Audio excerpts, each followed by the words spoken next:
tearing myself away from binge watching Gilmore Girls yet again to give you another booktube video, and I hope that you're feeling very, very pleased with yourselves, because I do not want to do anything but watch Gilmore Girls right now, and yet here I am filming for you, my beautiful friends.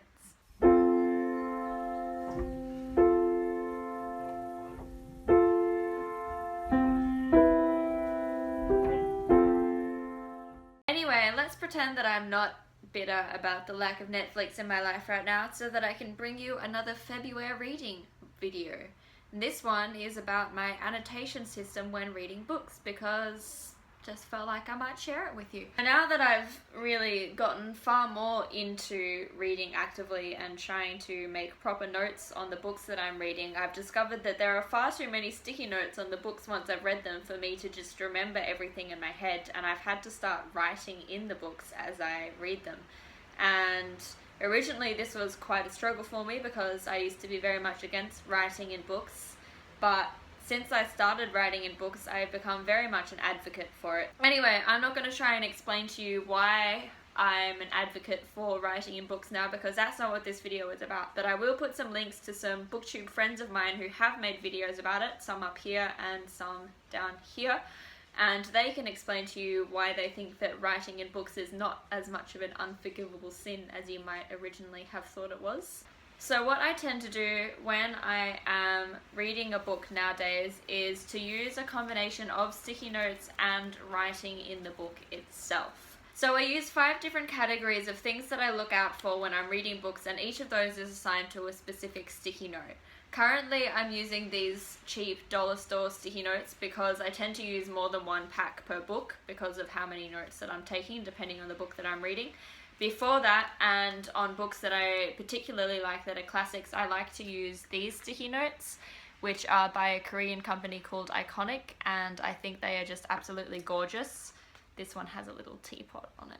Anyway, so I still use those on books that are really special to me, but they're really expensive, so I can't use them on every book that I read anymore. Regardless of the sticky note brand that I use, I have 5 categories, and those 5 categories are quotes that I would like to collect later to put into my quote journal, and this is probably the category that gets used the least because of the fact that I'm very fussy about the quotes that I put into my quote journal.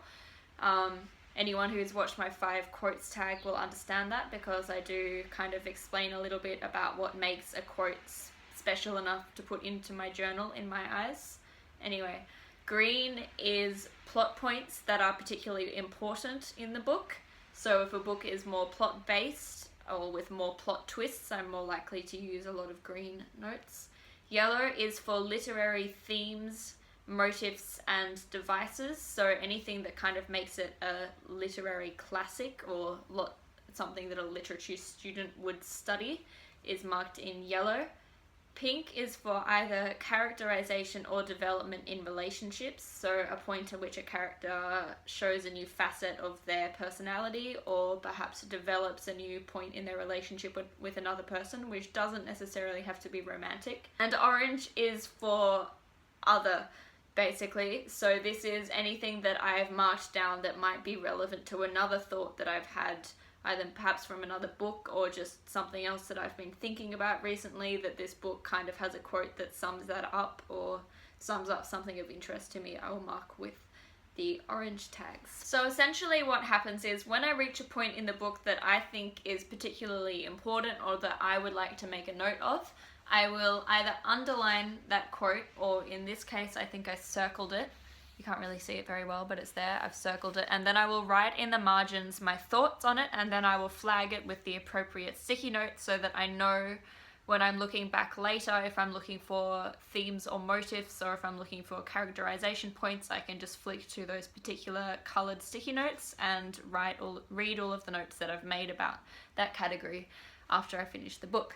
So for example, this one is one of the dictionary definitions in The Book Thief. So I've circled it and I've written a little bit of a note about why, questioning what on earth these particular dictionary definitions are supposed to mean, and then I've put a flag for literary themes and motifs, because this is a motif in the book on the edge. Another thing that I like to do is if I reach a point in the book where I feel like I have more to say, I will write some notes at the end of a chapter, and then I will mark that with a sticky note as well.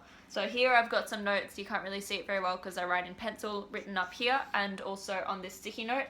Normally I would actually have the sticky note poking out the side so that I can see where in the books I've written sort of more comprehensive notes on what I'm thinking about, what's happened in the previous few chapters as well. So basically what that means is that by the time I get to the end of the book, I have two different kinds of notes that will usually be poking out the edge of the book. The little ones that show points as that I've noted as I go along in the writing, and then the larger ones which will show my more comprehensive thoughts at particular points in the book that I think are important. And the reason why I like this is because, one, I can find with the larger notes I can go through and find my thoughts and reactions as I've gone through and read the book, which is useful for writing reviews at the end. And two, the little notes that I make for particular points in the writing can be looked back on to help me sort of have a look at whether or not a book was more literary, whether it was more character-based, or whether it was more plot-driven, which can help me then kind of review and rate the book fairly. The way that I write in library books or borrowed books is pretty much exactly the same, except obviously I don't actually write in the books. So I use these bookmarks that I created for myself to actually write the notes that I would have written in the book otherwise. I created these bookmarks a few years ago when I was still studying literature at university, because often I would have to borrow books from the library instead of buying them because I couldn't afford to buy the books that I needed to read.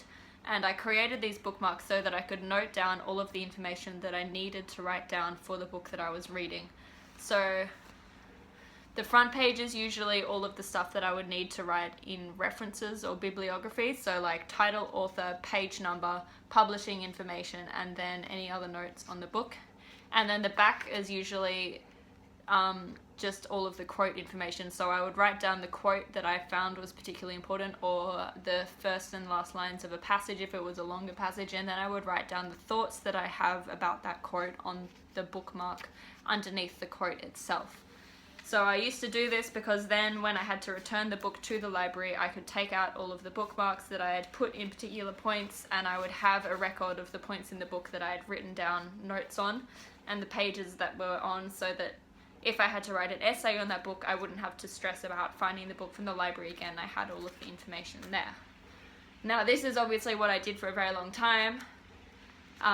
But now that I've started writing in my books, I've realized just how incredibly tedious and time consuming that was, because I would have to rewrite the whole quote that I was thinking about before I would then write my thoughts on that quote. Whereas with the writing on books, all I have to do is underline it and mark it so that I can find it later.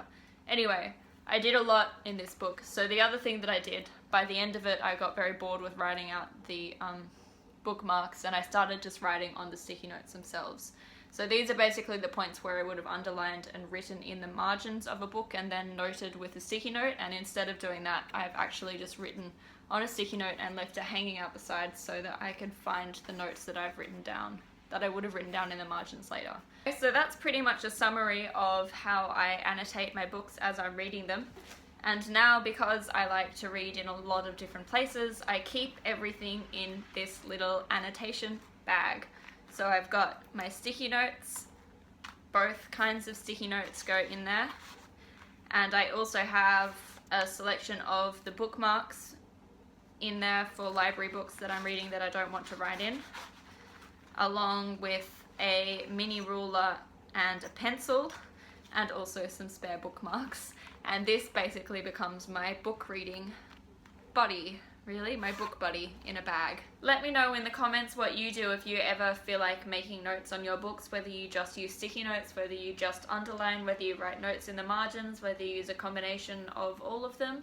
Let me know if you have a particular stationery brand that you like, because I'm always on the lookout for new pretty patterned sticky notes, even though sometimes I use too many of them and it gets very expensive for me. Other than that, I will see you on Sunday for another Talks with Tea video, and until then, stay classic. I'm sure you're all wondering why I gathered you here today. Well, the truth is, I have some buttons for you to click.